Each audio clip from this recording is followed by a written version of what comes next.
we're back after a nice long hiatus, and now I'm going to show you how to make a max small punch shield for Amtgard for less than $30. Here's what you're going to need. Puzzle floor mat from Harbor Freight, approximately $11 or $12. Can of DAP. Grout float. This particular one is from Lowe's and is about $7. And something to cut your foam with. Alright, so the first thing we're going to do, obviously, is open up our floor mat. Go ahead and take off the edges. We're not going to need those for this particular project. And there we go. We got 4 sheets of approximately ½ an inch thick, approximately 4-pound EVA foam, and that's what the bulk of our shield is going to be made out of. Alright, so the first thing we're going to do is draw the shape of our shield. For this particular video, I'm going to be doing a basic round max small punch shield. You can definitely do any kind of crazy shape that your heart desires, and even get a medium, not a max medium, but a medium, by turning your puzzle mat and cutting off the corners and leaving the other corners, kind of going diagonal. All right. I personally am using a stencil that I made by drawing a circle that was the right size and printing it out as a PDF in poster mode and putting it all together. If you don't want to do that, you can definitely freehand it, or you can use your Sharpie and a piece of string, paracord, yarn, whatever, something non-stretchy, and make a compass to make your circle. If you're not using a template like this, that's a perfect circle. What you're going to want to do is cut your first one out and then use that to trace on all the other ones. Okay? When you do that, make sure that one of them is turned upside down so that the texture side is what you're drawing on and cutting out, and that's going to be your shield face and get flipped over. Alright, so I'm going to draw my circle and cut it out.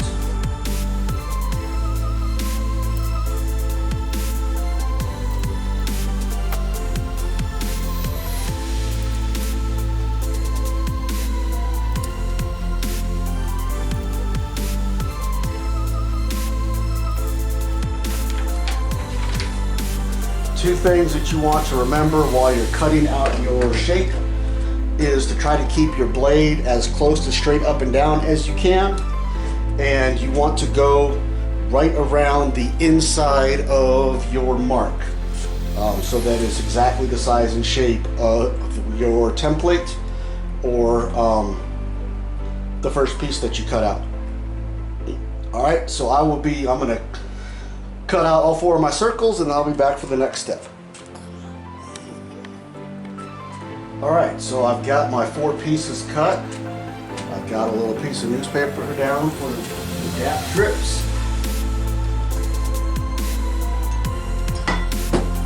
And now I'm going to put DAP on all 4 pieces. We're going to have, when we're done, 2 sets of 2 pieces DAP together.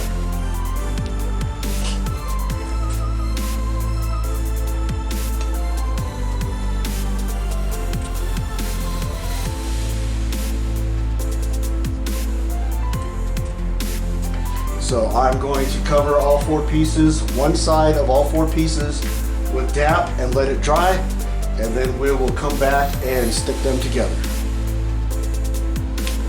Alright, so my DAP is dried. I'm going to go ahead and stick my last 2 pieces together. Trying to line up the edges as best I can.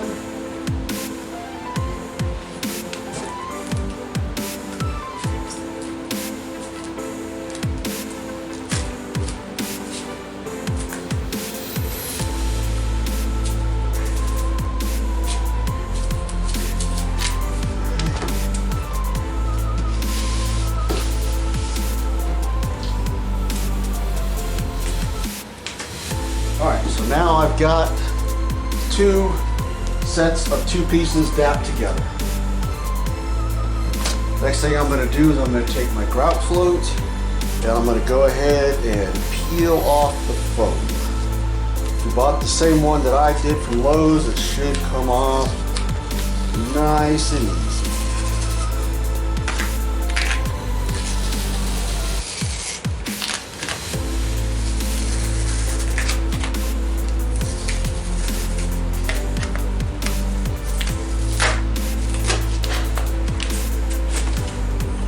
Alright, next thing we're going to do is we're going to place our handle where we want it on one of our two sets. In this particular case, because I'm making a round punch, I'm going to go ahead and try to get it centered. So that's 7 inches there.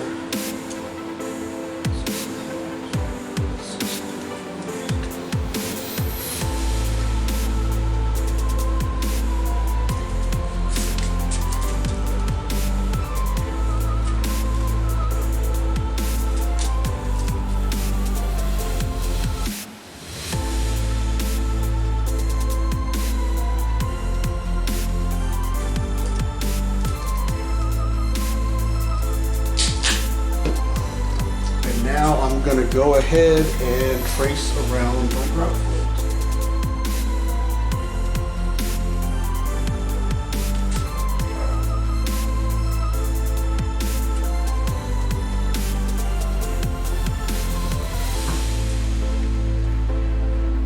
Alright, now what we're going to do is we're going to cut out a slot for the grout float to go into. Because I want to be able to get my hand in there nice and easy, what I'm going to go ahead and do is draw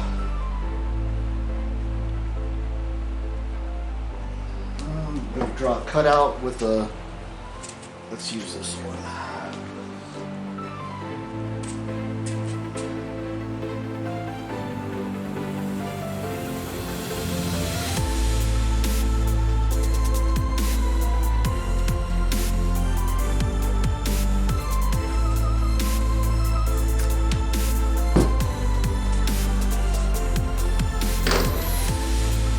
That is what I'm going to go ahead and cut out now.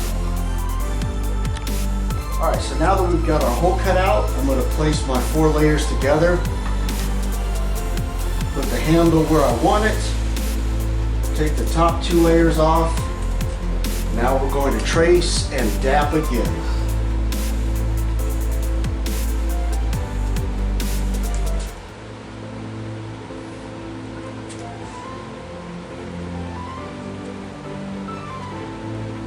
This time we're only putting the dap in the rectangle that we've drawn and on the flat side of the handle.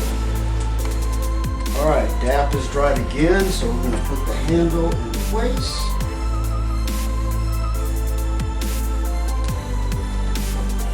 Press it down good. Next thing we're going to do is we're going to go ahead and reinforce it with fiberglass, with fiber reinforced tape, aka strapping tape.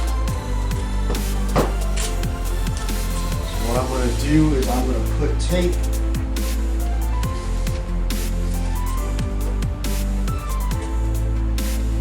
over each end.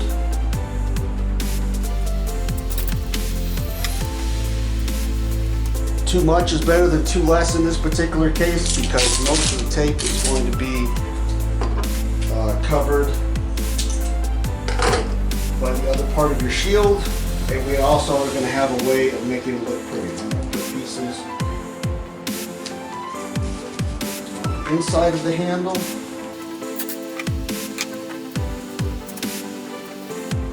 And then I'm going to go ahead and put a couple of pieces long ways as well.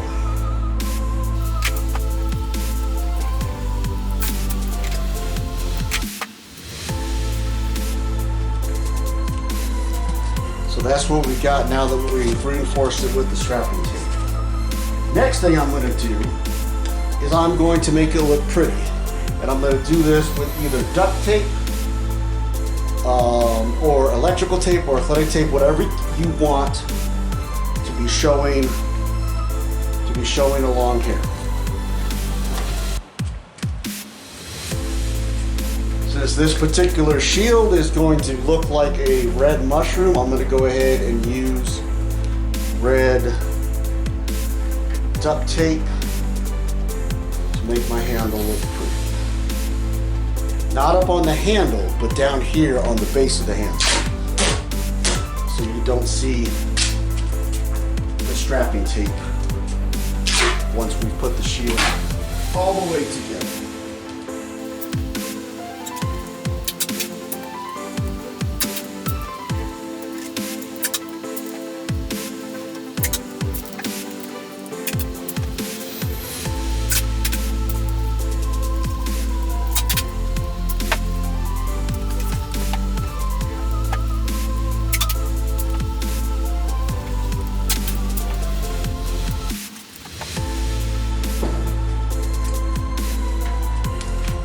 That's what it looks like, and this is what it'll look like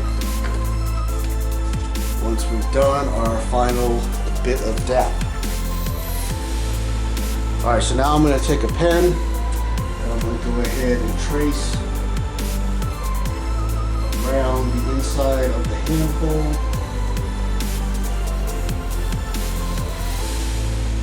So that I know exactly what I'm going to dap.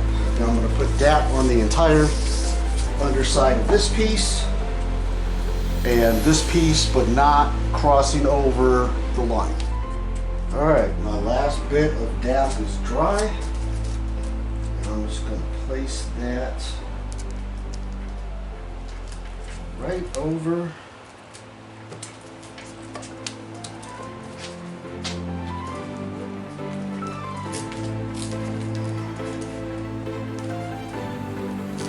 Press it down. And there you have it, a Max Small punch shield for around $30 worth of materials. All you got to do now is decide how you want to cover it and go ahead and do that. I will cover in my next video how to make a basic cloth cover for a shield. Thanks for watching, and we'll see you next time.